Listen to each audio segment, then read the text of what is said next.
The sound of revolution without the chaos of battle. No bombs, no barricades. Only decrees, oaths, and fear. It is the spring of 1948. In offices, classrooms, and town halls across Czechoslovakia, portraits of President Beneš come down.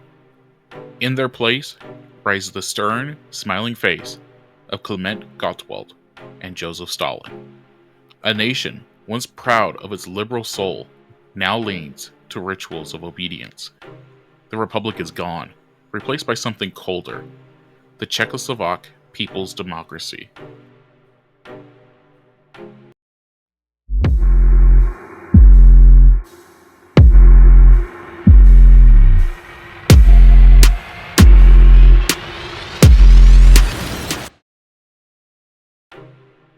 Every revolution needs paperwork. Within weeks, the new laws restructured the state. Courts, ministries, schools, all must serve the party.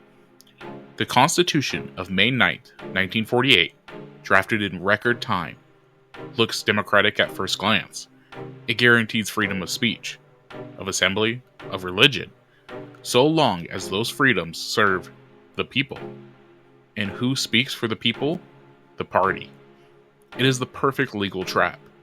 Every right exists, but only if you never use it against power. Czechoslovakia once had one of the freest presses in Europe. Now it's become an echo chamber. All newspapers, publishers, and radio stations are folded into a single state network. Editors receive daily guidance from the Information Ministry. List of approved topics, words, and headlines. Criticism is permitted only against safe targets: Western imperialist, decadent artist, bourgeois nostalgia. A young journalist in Prague writes an editorial questioning new labor quotas.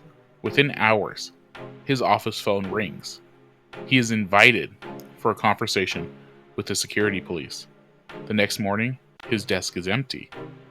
By 1949, independent journalism is extinct.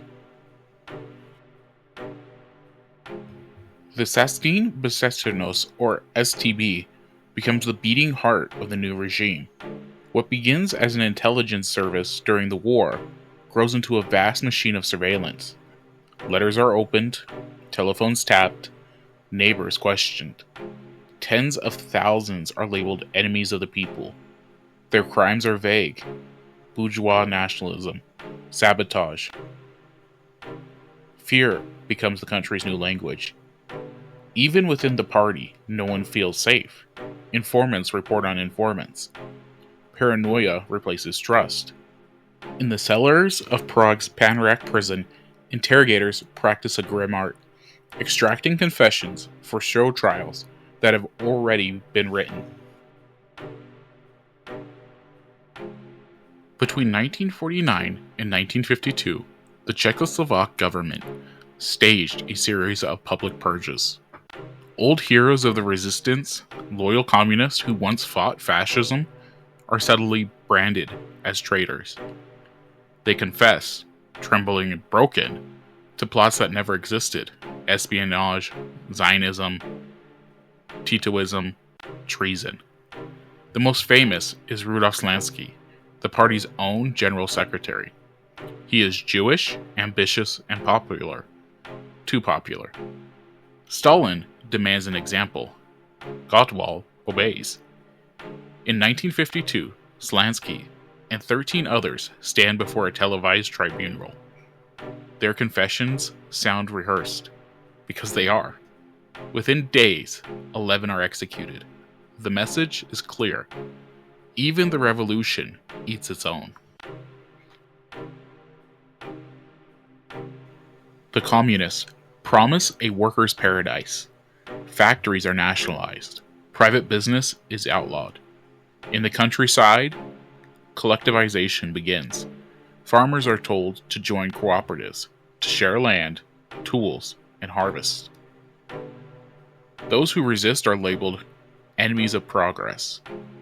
Their property is seized, their families exiled to border regions or forced into labor camps.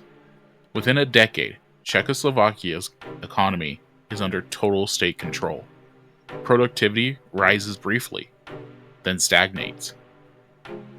But statistics are massaged into perfection. The illusion of success printed on bright red posters. Behind every smile in those photographs lies exhaustion, resignation, and fear. Religion, long a cornerstone of Czech and Slovak life, becomes the regime's next target. Priests are labeled agents of the Vatican. Church schools are shut down. Thousands of clergy are arrested. Monasteries are turned into prisons. The Catholic Archbishop of Prague, Joseph Burnham, is placed under house arrest for more than a decade. For ordinary believers, faith becomes an act of quiet rebellion. Whispered prayers, secret baptisms, hidden crosses, even atheism is compulsory. Conformity is holy. Czechoslovakia's artists once helped define modern Europe. Now, they are drafted into ideological service. Painters must glorify factory workers. Writers must celebrate new socialist man. Composers rewrite their symphonies to sound more optimistic. Those who refuse simply disappear from public life. Some immigrate, others retreat into private silence. A generation of creative brilliance is lost to fear and censorship. But under the surface, small circles of poets, playwrights, and students help keep the embers alive. The idea that truth can survive even when speech cannot. To the outsider, Czechoslovakia in the 1950s looks stable, even prosperous. There are no famines like in the Soviet Union. There are no civil wars like in Greece. Many people work, marry, raise children. But every home knows the rules. Don't talk politics. Don't write letters abroad.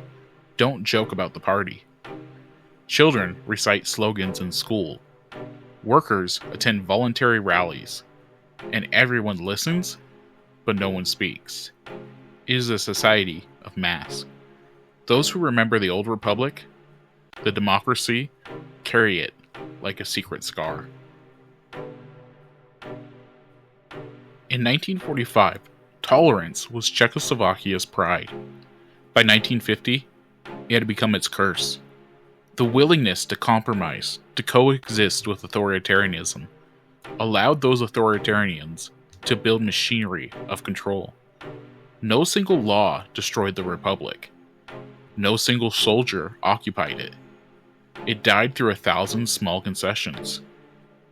A tolerated censorship here. A postponed election there. A silenced journalist. A frightened president's signature. The story is not about ideology.